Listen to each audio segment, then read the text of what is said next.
আজকে আমরা দ্বাদশ শ্রেণীর ভেক্টর এবং 3D এই পোর্শনের প্রথম যে অধ্যায় রয়েছে ভেক্টর বীজগণিত বা ভেক্টর অ্যালজেব্রা এই অধ্যায়টি নিয়ে আলোচনা করব। সো দেখো ভেক্টর বীজগণিত। সো ভেক্টর বীজগণিতের আমাদের যে ভেক্টর রয়েছে সেই ভেক্টরের প্রাথমিক যে ধারণা সেই প্রাথমিক ধারণাগুলো আমরা দেখে নিই, তারপর আমরা ভেক্টর বীজগণিতে যে সকল টপিকগুলো রয়েছে সেগুলো নিয়ে আলোচনা করব। প্রথমে দেখো ভেক্টর বীজগণিত তোমরা ফিজিক্সে পড়েছো বা ভৌত বিজ্ঞানে পড়েছো, কি পড়েছো বলতো? যে ভৌত রাশি। আচ্ছা, ভৌত রাশি কাকে বলে? দেখো আমরা লিখেছি এখানে ভৌত রাশি যে পরিমাপ করা যায় এইরূপ যে কোনো প্রাকৃতিক বিষয়কে ভৌত রাশি বা প্রাকৃতিক রাশি বলা হয়। ভৌত রাশির অপর নাম হচ্ছে প্রাকৃতিক রাশি। সো আমরা কি যে কোনো বিষয়কে যদি আমরা পরিমাপ করা যায় এরকম যে কোনো বিষয়কে আমাদের ভৌত রাশি বা প্রাকৃতিক রাশি বলা হয়। এবং তোমরা এটা জানো যে ভৌত রাশি কয় প্রকার? দুই প্রকার আমরা পড়েছি। একটা হচ্ছে স্কেলার রাশি এবং অপরটি হচ্ছে ভেক্টর রাশি। স্কেলার রাশি কাকে বলা হয়? যে সকল ভৌত রাশি বা প্রাকৃতিক রাশি শুধুমাত্র মান রয়েছে কিন্তু দিক বা অভিমুখ নেই, তাদের আমাদের স্কেলার রাশি বলা হয়। আর ভেক্টর রাশি কাদেরকে বলা হয়? যে সকল ভৌত রাশি বা প্রাকৃতিক রাশির মান এবং দিক বা অভিমুখ উভয়ই রয়েছে, তাদের ভেক্টর রাশি বলা হয়। ভৌত রাশি বা প্রাকৃতিক রাশি। সো ভৌত রাশি কাকে বলা হচ্ছে? যে পরিমাপ করা যায় এরূপ যে কোনো প্রাকৃতিক বিষয়, তাদের ভৌত রাশি বা প্রাকৃতিক রাশি বলা হয়। ভৌত রাশি দুই প্রকার, স্কেলার রাশি এবং ভেক্টর রাশি। ভৌত রাশি দেখো, এই ভৌত রাশি দেখো দুটি প্রকার রয়েছে, একটা হচ্ছে স্কেলার রাশি এবং অপর হচ্ছে ভেক্টর রাশি। তাহলে এই যে ভেক্টর বীজগণিত, সেই ভেক্টর বীজগণিতে এখানে আমাদের মূলত এই যে ভেক্টর রাশি রয়েছে যার মান এবং দিক বা অভিমুখ রয়েছে, এই ভেক্টর রাশিকে নিয়ে যাবতীয় যে সকল আমাদের তথ্য গণিতে রয়েছে সেইগুলোকে আলোচনা করাই হলো আমাদের ভেক্টর বীজগণিত। কিন্তু সেই ভেক্টর বীজগণিতের সঙ্গে অবশ্যই স্কেলার নিয়েও কাজ করতে হবে আমাদের।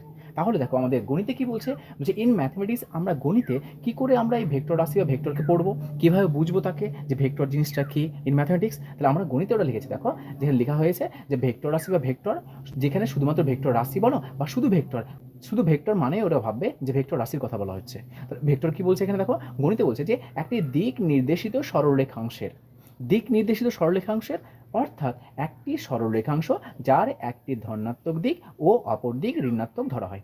এবার বলবে স্যার দিক নির্দেশিত সরলরেখাংশ মানে কি? দেখো ওটাই ব্র্যাকেটের মধ্যে লেখা আছে যে একটি সরলরেখাংশ যার একটি ধনাত্মক দিক ও অপর দিক ঋণাত্মক ধরা হয়। যেমন দেখো নিচে এখানে লিখেছি, দেখো তাহলে এ বি একটা সরলরেখাংশ, যে সরলরেখাংশ দেখো এ থেকে বি এর দিকে তীর চিহ্ন দেওয়া হয়েছে, অর্থাৎ এ থেকে বি এর দিকে তার দিকটাকে বোঝানো হয়েছে। কিন্তু যদি উল্টোভাবে আমরা বি থেকে এর দিকে কথা বলি তাহলে সেটাকে বলা হবে ঋণাত্মক দিক। তীর চিহ্নটা যেহেতু এ থেকে বি এর দিকে যাচ্ছে সেই জন্য এ থেকে বি এর দিকে এটাকে ধনাত্মক দিক ধরা হয়। উল্টোভাবে যদি বি থেকে আমরা এর দিকে ভাবি তাহলে সেটাকে বলা হয় ঋণাত্মক। ওটাই লেখা হয়েছে দেখো যে একটি ধনাত্মক দিক ও অপর ঋণাত্মক দিক। তাহলে বলছে একটি দিক নির্দেশিত সরলরেখাংশের অর্থাৎ একটি সরলরেখাংশ যার একটি ধনাত্মক দিক ও অপর দিক ঋণাত্মক ধরা হয়, সেই সরলরেখাংশের মান ও দিক বা অভিমুখ আছে বলে, যেহেতু এই সরলরেখাংশের দেখো দিকও রয়েছে এবং এর মানও রয়েছে, দিক এর মানটা কত হয় সেটা আমরা দেখব। দিক এবং মান রয়েছে বলে গণিতে যে কোনো ভেক্টর রাশি বা ভেক্টরকে দিক নির্দেশিত সরলরেখাংশ বা ডিরেক্টেড লাইন সেগমেন্ট দ্বারা প্রকাশ করা হয়। তাহলে অঙ্কের ভাষায় আমরা যে কোনো দিক নির্দেশিত সরলরেখাংশকে ভেক্টর বলবো। তো দেখো ওটা লেখা হয়েছে এখানে যে সুতরাং দিক নির্দেশিত সরলরেখাংশ এ বি একটি ভেক্টর। তাহলে এ বি একটা ভেক্টর, ভেক্টরকে কীভাবে লেখা হয়? দেখো এ থেকে বি এর দিকে আমরা তীরচিহ্ন দিয়েছি। সো এই এ থেকে যে বি এর দিকে তীরচিহ্ন দিয়েছি এটাকে একটা ভেক্টর বলা হচ্ছে। সো আমরা ম্যাথমেটিক্সে ভেক্টর বলতে আমরা যে কোনো একটি সরলরেখাংশকে বুঝবো যে সরলরেখাংশের মান রয়েছে এবং দিক রয়েছে।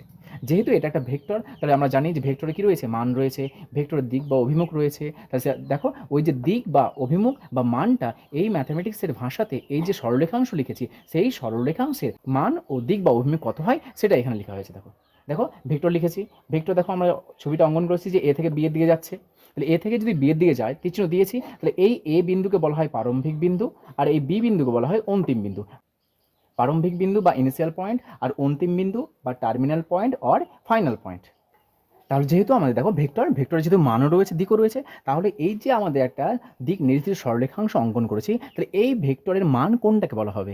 এর মান কিছুই নয়, দেখো লিখেছি আমরা যে ভেক্টরের মান সমান এই যে এবি সরলরেখাংশ, নিশ্চয়ই এর কোনো দৈর্ঘ্য রয়েছে, ওই সরলরেখাংশের দৈর্ঘ্যই হলো ওই ভেক্টরের মানকে বোঝায়। তো ওটা লিখেছি দেখো যে ভেক্টরের মান সমান এবি রেখাংশের দৈর্ঘ্য, এবং এই এবি রেখাংশের দৈর্ঘ্যকে আমাদের মডের আকারে প্রকাশ করা হয়। সো মড অফ এবি এটাই হলো এই ভেক্টরের মান।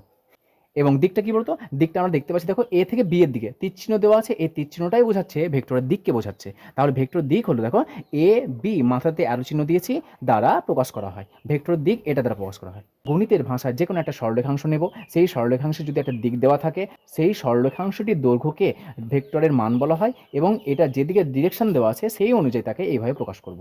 সো এটা হলো আমাদের ভেক্টরের মান এবং দিক। দেখো আমরা যে ভেক্টর বীজগণিতের আমাদের এই ভেক্টরকে বোঝার জন্য আমরা জাস্ট এখানে প্রাথমিক কিছু বিষয়কে তুলে ধরেছি।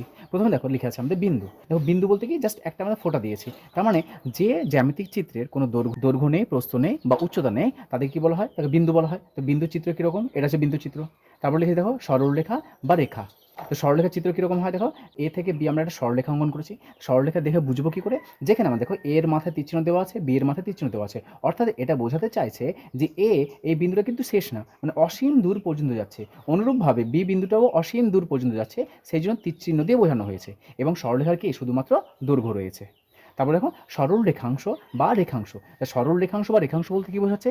এই যে সরল রেখাটা নিয়েছে আমরা, সেই সরলরেখা তুমি একটা অংশ নিয়ে নাও, যেখানে আমরা দেখো যে অন্তিম বিন্দু এবং প্রারম্ভিক বিন্দু এটা কিন্তু কি তারা নির্দিষ্ট রয়েছে, সরলরেখাতে নির্দিষ্ট নয়। যেখানে আমাদের এ বিন্দুটা কিন্তু নির্দিষ্ট নয়, বি বিন্দুটা নির্দিষ্ট নয়। নির্দিষ্ট নয় বা স্থির নয় বলতে এটাই বোঝাতে চাইছি যে এ বিন্দুটা অসীম দূর পর্যন্ত যাচ্ছে, বি বিন্দুটা অসীম দূর পর্যন্ত যাচ্ছে। কিন্তু সরল রেখাংশ বা রেখাংশের ক্ষেত্রে চিত্রটা এরকম হচ্ছে, অর্থাৎ এ বিন্দুটা স্থির রয়েছে, বি বিন্দুটা স্থির রয়েছে, মানে নির্দিষ্ট রয়েছে, এটা অসীম দূর পর্যন্ত যাচ্ছে না। তার সরল রেখাংশ বা রেখাংশকে কীভাবে প্রকাশ করা হয়? এ বি লিখবো, অথবা এ বির মাথায় একটা দাগ দেবো। যেখানে আমাদের সরল রেখা বা রেখাকে দেখো এ বি এবং মাথাতে দেখো উভয় তীরচিহ্ন দিয়ে দিয়েছি। তারপর দেখো রশ্মি। রশ্মি বলতে যে জ্যামিতিক চিত্রে দেখো একটা বিন্দু নির্দিষ্ট কিন্তু অপর বিন্দুটি নির্দিষ্ট নয়, মানে এখানে দেখতে পাচ্ছি যে এ বিন্দুটা স্থির রয়েছে বা নির্দিষ্ট রয়েছে, কিন্তু বি বিন্দুটা অসীম দূর পর্যন্ত যাচ্ছে। তাহলে এটা হলো আমাদের রশ্মির চিত্র, এবং এই রশ্মিকে আমাদের এভাবে দেখানো হয় যে এ বি মাথায় তীরচিহ্ন দিয়েছে।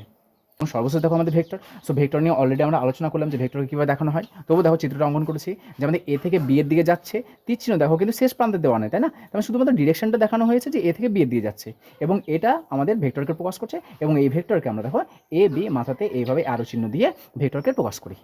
সো এটা হলো আমাদের ভেক্টর বীজগণিতের প্রাথমিক সংজ্ঞা এবং প্রাথমিক কিছু বিষয়। এর পরবর্তী লেকচার আমরা ভেক্টর বীজগণিতের যে বিভিন্ন প্রকারের ভেক্টর রয়েছে, সে বিভিন্ন প্রকার ভেক্টরের আমরা সংজ্ঞা নিয়ে আলোচনা করব।